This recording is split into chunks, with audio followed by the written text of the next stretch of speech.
And we had the conference, because there were some Chinese scholars in America. I invited them, we had the conference. And I know I invited some scholars from competing departments and competing schools, which the key partner we had in Beijing quite didn't like it.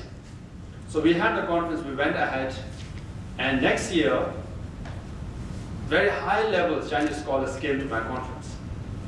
And then I said the topic has to be no more dialogue on social, economic, cultural, environmental, economic situation in contemporary Tibet.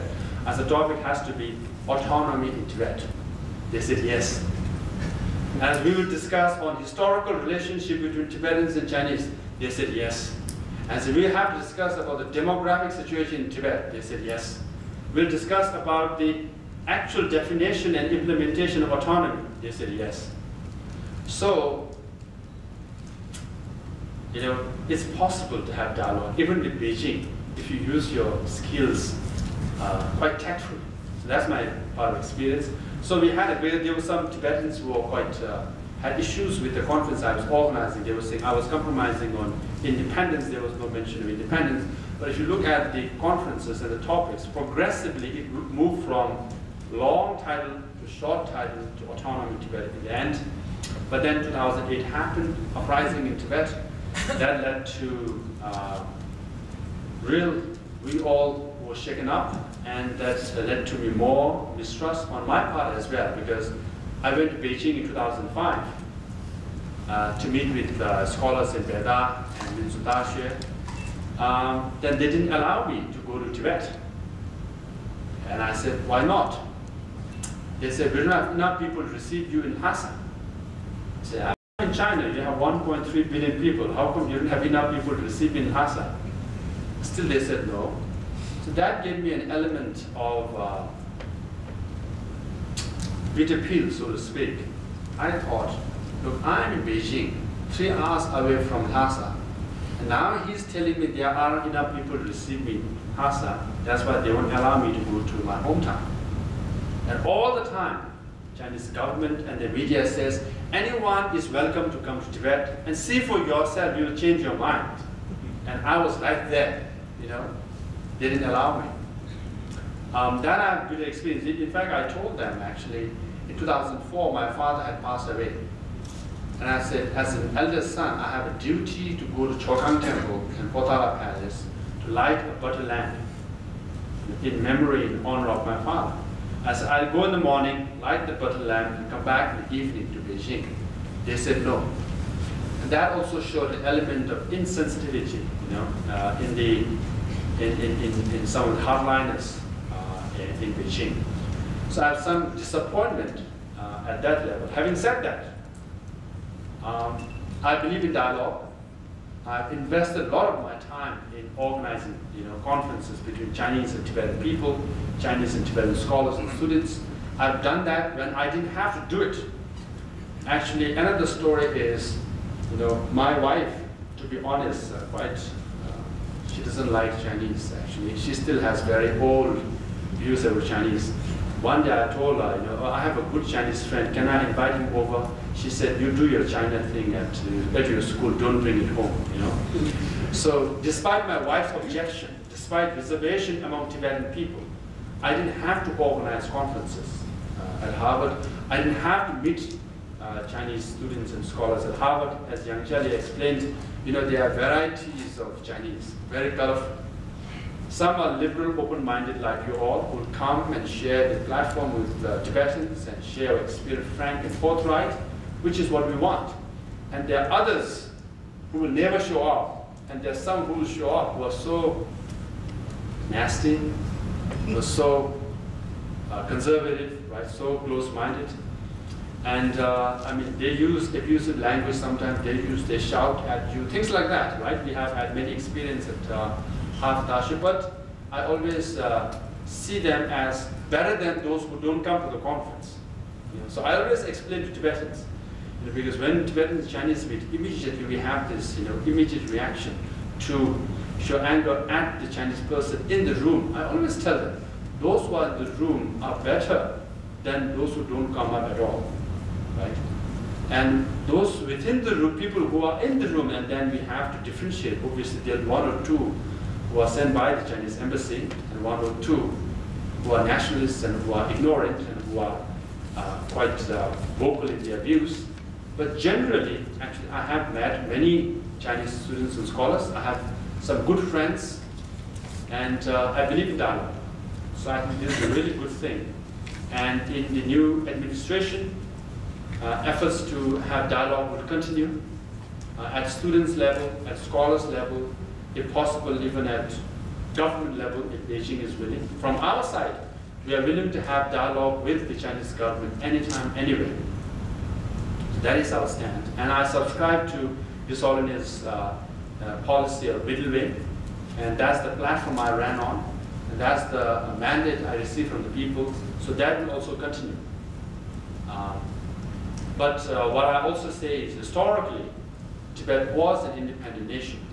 Under international law, Tibet is entitled to have self-determination as per UN General Assembly of 1961. But His Holiness advocates middle way, and our parliament have passed 3 resolutions on middle way, and I support middle way. So that's where I stand. And with that, we'll continue to have dialogue. And not only I like to have dialogue, but I like Chinese food as well. Mapo tofu is my favorite. And then obviously whole fish just with ginger.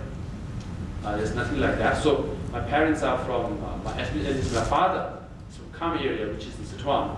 So I'm used to Sichuan food. So I go to wherever there's Sichuan restaurant, I go and eat spicy food. So I like Chinese food. I like Chinese movies. I like Jet Li as an actor. And I like any Chinese who are open-minded, have dialogue, which includes all of you. So today I'm looking forward to have open, frank discussion with all of you. Thank you.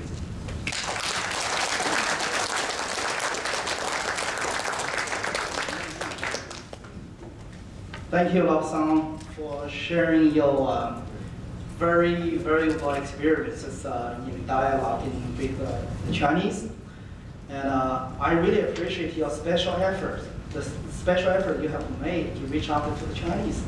I think you and the Tibetans will benefit in the future. Thank you very much. OK， 那个老桑桑盖博士啊，他这个非常简短的介绍了他和中国学者学生对话的一些经验，以及他2005年去到中国不能够去拉萨、不能去西藏的一些经验啊。用他这个故事呢，他强调了一个词，这个词叫对话。这个对话也和我们今天这个题目是合在一起的，就是他非常相信对话，而且要坚持对话，无论怎么困难都要坚持对话，无论是从哪个层次开始，从学生、从学者，甚至到政府方面，这是他今天强调的一个关键词，叫对话。另外一个呢，就是说他还要强调，就是我做个简单的这个总结，可能有一些人听不懂英文啊，所以我这个简单总结一下，就是他也强调了，就是说达赖喇嘛的中间路线不会变，这个大家很关心啊。他说，虽然在历史上西藏是一个独立的国家，但是达赖喇嘛提出了中间路线，这个中间路线是得到了藏人的支持，而且是他们的议会3次通过了决议案，是通过了，所以他是必须要坚持的。这就是他这个刚才演讲的几个要点。所以呢，现在我们把这个下面的这个是这个问题和这个回答这么一个议程。现在我们就把这个开放给这个听众问问题啊。你刚才就是讲的这个对话的问题，就是看到关于这个出现的一些误解，比如说对话的关于西藏的对话，还是关于社会经济方面的一些文化层面的对话。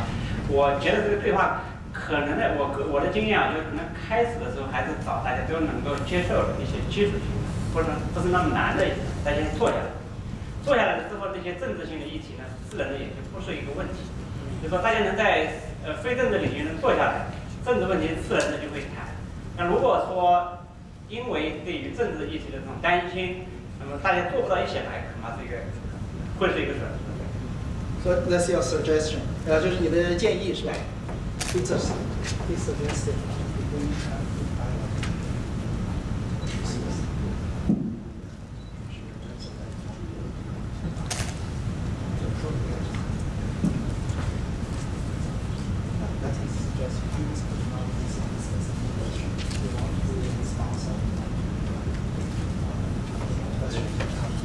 OK，因为他知道你的意思了，他就说希望更多，他没有问问题嘛，他说不需要再回答了。刚才这位尽量问题简短一点，这位朋友简短一点。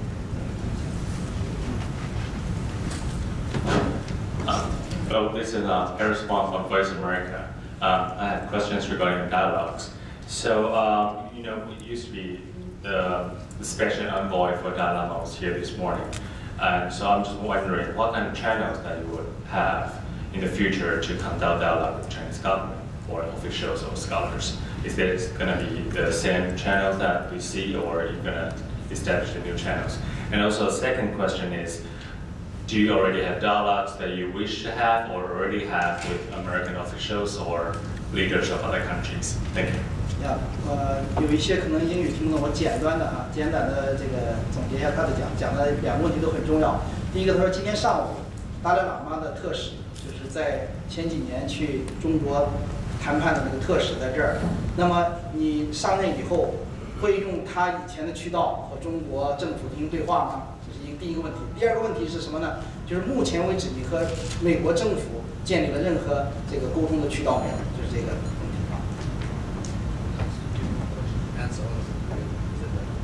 Maybe one by one.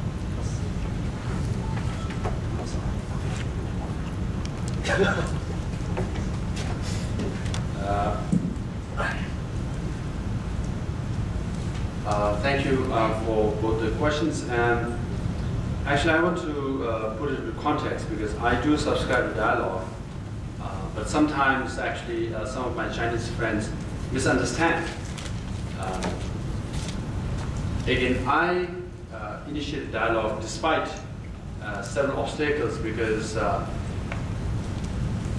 3 years ago, I was meeting with 20 or so scholars from mainland China at Yenjing Institute in Harvard Yenjing Institute. So after 2.5 hours, I had 2 Chinese with me. They stayed in America for a long time. They were supposed to be my friends. They just came to witness the dialogue.